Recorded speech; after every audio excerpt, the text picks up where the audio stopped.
Hello there. Welcome. If you're new here, I am reading a chapter of the Gospel of John every day until we finish it. Yesterday we read John 5. We're moving into John 6. Feeding the 5,000. After these things, Jesus went over the Sea of Galilee, which is the Sea of Tiberias. Then a great multitude followed him, because they saw his signs which he had performed on those who were diseased. And Jesus went up on the mountain, and there he sat with his disciples. Now at the Passover, a feast of the Jews was near. Then Jesus lifted up his eyes, and seeing a great multitude coming toward him, he said to Philip, "Where shall we buy bread that these may eat?"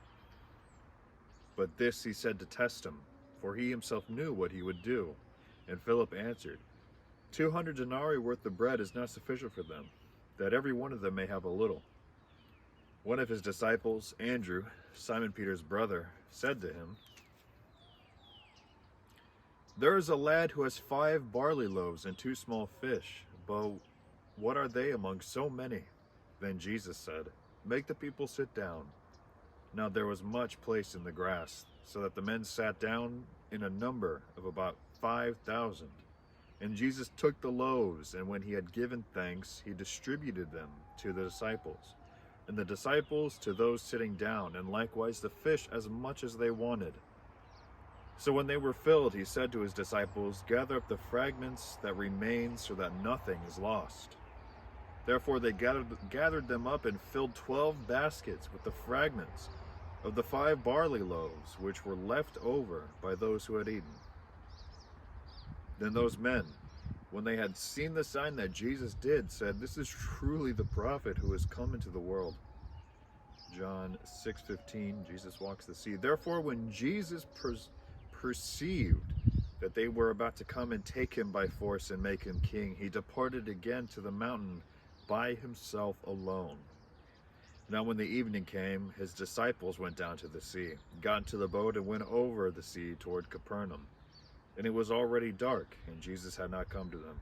Then the sea arose, because a great wind was blowing.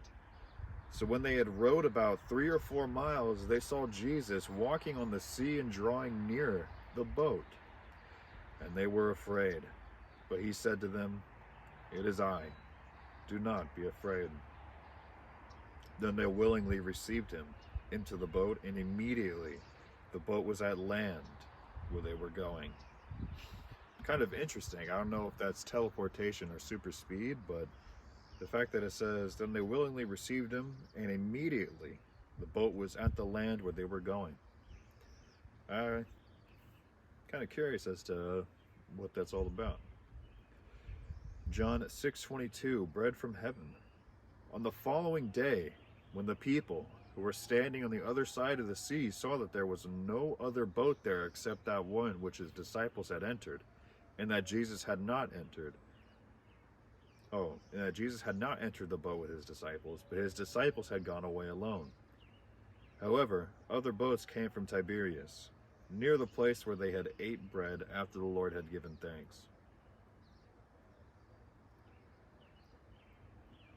When the people therefore saw that Jesus was not there, nor his disciples, they also got into the boats and came to Capernaum seeking Jesus. And when they found him on the other side of the sea, they said, "Rabbi, when did you come here?" Because he had not entered the boat with his disciples. They went away alone. And Jesus answered them and said, "Most assuredly I say to you, you seek me, not because you saw the signs, but because you ate of the loaves and were filled. Do not labor for the food which perishes, but for the food which endures to everlasting life, which the Son of Man will give you, because God the Father has set his seal on him." Then they said to Jesus, "What shall we do that we may work the works of God?" And Jesus answered and said to them, "This is the work of God, that you believe in him who he sent." Therefore they said to him, What sign will you perform then, that we may see it and believe you? What work will you do? Our fathers ate manna in the desert, as it is written. He gave them bread from heaven to eat. Then Jesus said to them, Most assuredly, I say to you, Moses did not give you bread from heaven, but my Father gives you the true bread from heaven. For the bread of God is he who comes down from heaven and gives life to the world. Then Jesus said to him, Lord, give us this bread always. And Jesus said to them, I am the bread of life. He who comes to me shall never hunger, and he who believes in me shall never thirst. But I said to you that you have seen me, and yet do not believe. All that the Father gives me will come to me, and the one who comes to me I will by no means cast out. For I have come down from heaven, not to do my own will, but the will of him who sent me. This is the will of the Father who sent me, that of all he has given me, I should lose nothing, but should raise it up at the last day. And this is the will of him who sent me, that everyone who sees the Son and believes in him may have everlasting life, and I will raise him up at the last day. Rejected by his own. 6:41. The Jews then complained about him, because he said, I am the bread which came down from heaven. And they said, Is not this Jesus, the son of Joseph, whose father and mother we know? How is it then that he says, I have come down from heaven? Jesus therefore answered and said to them, Do not murmur among yourselves. No one can come to me unless the Father who sent me draws him, and I will raise him up at the last day. It is written in the prophets, and they shall be all taught by God. Therefore everyone who has heard and learned from the Father comes to me. Not that anyone has seen the Father, except he who is from God. He has seen the Father.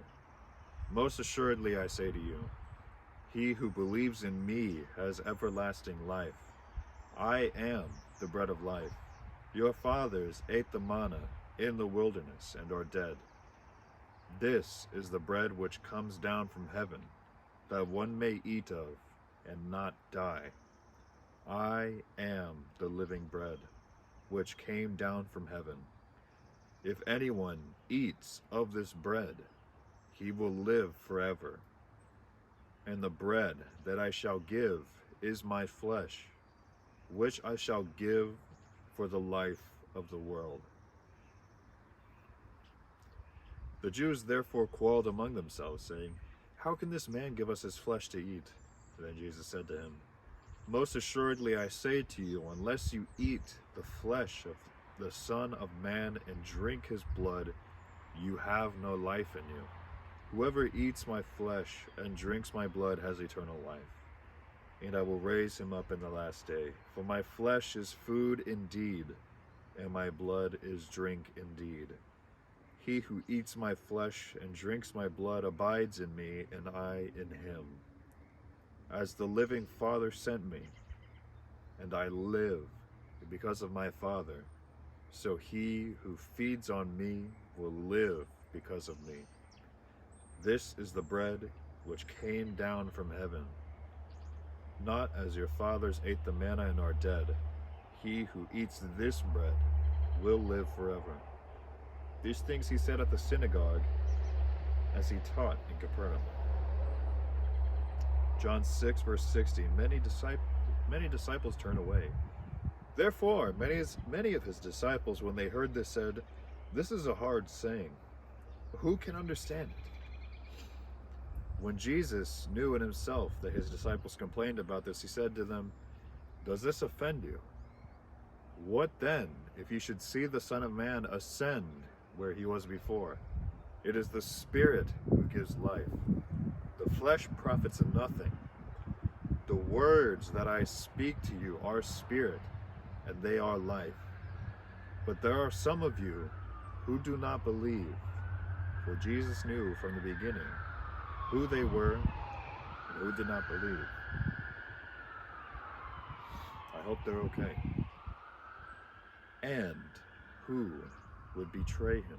And he said, therefore, I have said to you that no one can come to me unless it has been granted to him by my Father. From that time, many of his disciples went back and walked with him no more. Then Jesus said to the 12, do you also want to go away? But Simon Peter answered him, Lord, to whom shall we go? You have the words of eternal life.